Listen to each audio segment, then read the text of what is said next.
Jealousy बड़ी ख़राब चीज़ है, बड़ी गंदी चीज़ है ये। दोस्तों, आज मैं आपको बाइबल की एक कहानी में ले जाती हूँ जहाँ शाऊल नाम का एक राजा था और मैं आपको दिखाती हूँ कैसा उस राजा का व्यवहार था दाऊद नाम के एक चरवाहे के साथ। शाऊल तकरीबन 40 साल से ऊपर राज कर रहा था इज़राइलियों पर।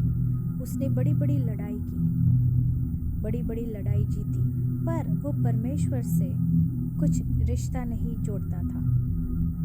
वो परमेश्वर को परमेश्वर नहीं समझता था, खुद को ही सब कुछ समझता था। उसमें गुरूर था। उसने कभी खुदावंद को अपना खुदा नहीं कहा। उसने कभी खुदावंद के सामने झुका नहीं। कभी भी दीन और नम्र ऐसी चीज़ों से उसका कोई लेना देना नहीं था। उसका मन बड़ा क्रोधित था। दाऊद नाम के चरवाहे ने फलिस्तियों में रहने वाला एक गुलायत नाम का बड़ा इंसान था। वो बड़ा लंबा था और बड़ा ताकतवर था। कोई भी उसके सामने लड़ नहीं सकता था, कोई उसे हरा नहीं सकता था। और दाऊद नाम के चरवाहे ने उसको हरा दिया, मार दिया। इसी बात को लेकर सारे गांव में, सारी जगह, सारी कौमों में ये बातें फैल गई और शाऊल राजा को भी पता चला। तब से शाऊल उस दाऊद को अपने साथ रखता था। वो उसे अपने माँ बाप के घर नहीं जाने देता था। उसने दाऊद की तरह अपनी नज़र लगाना शुरू कर दिया। दाऊद बच्चा था, वो कोई बड़ा इंसान नहीं था। ये दाऊद छोटा सा चरवाहा, बहुत ही इतना तगड़ा भी नहीं था, मामूली गरीब खानदान से था। वो जवान था, इसीलिए उसको लगा कि ये गुलायत नाम के इतने बड़े से बड़े इंसान को गिरा सकता है तो मुझे भी तो मार ही देगा, मेरा राज्य ले लेगा। इज़राइली और जुदिया के लोग उसके दाऊद से बड़े प्रभावित थे क्योंकि वो अच्छा चरवाहा था। उसका आना जाना लगा रहता था कौमों के बीच के लोगों के साथ, उठना बैठना ज़्यादा था क्योंकि वो चरवाहा था। उसको पता था कि लोगों से कैसे बातें करते हैं, उनके दुख में कैसे शामिल होते हैं, उनसे कैसे व्यवहार करते हैं। वो दीन और नम्र था। शाऊल राजा ने बड़ी तरकीबियाँ की, अलग अलग योजनाएं की उसको मार गिराने की, और सारी योजना में वो नाकाम रहा। उसने सोचा कि मेरी बड़ी बेटी, मेरे की शादी उससे करवा दो, मेरा दामाद बन जाएगा, वो फलिस्तियों से लड़ेगा, फलिस्तियों उसको मार देंगे।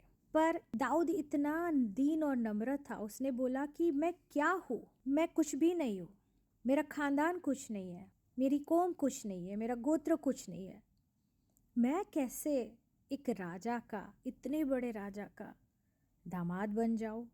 सॉरी, मैं आपकी बेटी से शादी नहीं कर सकता, मेरे पास कुछ नहीं है, मैं गरीब हूँ, मैं आपको क्या दे सकता हूँ। उस दौरान जब शादी होती थी, अभी भी चल रहा है ऐसा, तो बेटी के जो माँ बाप होते हैं उसको कुछ देते हैं। एक बराबरी का रिश्ता होना चाहिए, राइट? वो दाऊद ने सोचा नहीं हो सकता। फिर उसकी दूसरी बेटी थी। शाऊल ने सोचा कि छोटी बेटी का हाथ इसको दूंगा क्योंकि उसको एक खबर मिली थी कि मेरी छोटी बेटी दाऊद से प्यार करती है, और उसने सोचा कि यही एक फंदा बना दूंगा उसको फंसाने के लिए। उसने सोचा मुझे पता है कि दाऊद मुझे इनकार करेगा कि मैं क्या दे सकता हूँ, मैं तो गरीब हूँ, मैं तो राजा के बराबर नहीं हूँ, मैं तो एक आम इंसान हूँ, मेरा फैमिली क्या है, मेरा गोत्र क्या है, कुछ नहीं है। इसीलिए उसने एक चाल मन में सोची, मैं इससे कहूँगा कि तू 100 फलिस्तियों को मार गिरा दे और उसके बदले में मेरी बेटी मैं तुझे दे दूँगा। अब दाऊद ने सोचा कि ये अच्छी डील है, मुझे कुछ देना नहीं है, पर राजा के शत्रुओं को हराना है। उसमें तो वो उसकी मास्टरी थी, क्योंकि जो भी युद्ध उसने लड़े थे उस सब वो जीत के आता था, सबको वो मार गिराता था, क्योंकि परमेश्वर उसके साथ था। परमेश्वर दाऊद के साथ था, इसीलिए जहाँ जहाँ वो लड़ा वहाँ वहाँ उसने सारी लड़ाई में विजयता प्राप्त की। वो विजयता परमेश्वर ने उसे दी, यहोवा ने उसे दी, खुदावंद परमेश्वर यीशु ने उसको दी। दाऊद रेडी हो गया और उसने 100 नहीं बल्कि 200 फलिस्तियों को मार गिराया और उसकी चमड़ी उखाड़कर राजा के दरबार में ले गया। एक एक चमड़ी की गिनती की और वाकई 200 मिली। फिर उसकी छोटी बेटी का निकाह हो गया दाऊद के साथ। पर शाऊल पूरी जिंदगी भर उससे डरता रहा, उससे जलता रहा, उससे नफरत करता रहा। उसको मारने के 100-200 अलग अलग तरकीबियां ढूंढता रहा और प्रयत्न करता रहा, पर वो कभी भी दाऊद को मार नहीं सका, क्योंकि परमेश्वर उसके साथ था। आप किस प्रकार के इंसान हो? इस कहानी से आपको क्या लगता है? क्या आप शाऊल राजा जैसे हो या दाऊद के जैसे हो? क्या आप दीन और नम्र हो दाऊद की तरह? लोगों का सक्सेस, प्रोग्रेस देखकर क्या आपके मन में जलन होती है, ईर्ष्या होती है? क्या आपको गुस्सा आता है? क्या आप सोचते हो कि कोई मेरे से आगे बढ़े, ये मैं सह नहीं सकता, इसके बच्चे इतने आगे बढ़ गए, इसका हस्बैंड, इसकी वाइफ इतनी आगे बढ़ गई, मेरे पड़ोसी इतने आगे बढ़ गए? क्या आप जलते हो इस लोगों से? तो आप शाऊल की तरह बन जाओगे और पूरी ज़िंदगी भर इस डर के साथ जीना पड़ेगा कि ये मेरे से आगे निकल गया या निकल गई। बल्कि परमेश्वर पर भरोसा रखता है जो इंसान और दीन और नम्र रहता है, तो परमेश्वर उसे एक मामूली चरवाहे को भी राजा बना सकता है। आगे पढ़ोगे तो राजा बनता है वो, आपको भी कहीं से कहीं ले जा सकता है।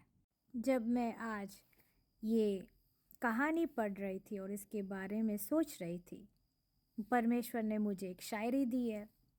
मैं कोई शायर नहीं हूँ तो माफ़ कर देना, पर मैं कुछ कहना चाहती हूँ अपनी शायरी से।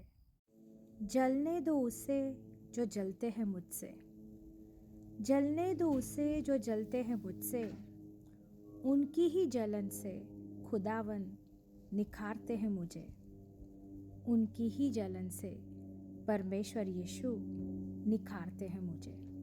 जय मसीह की।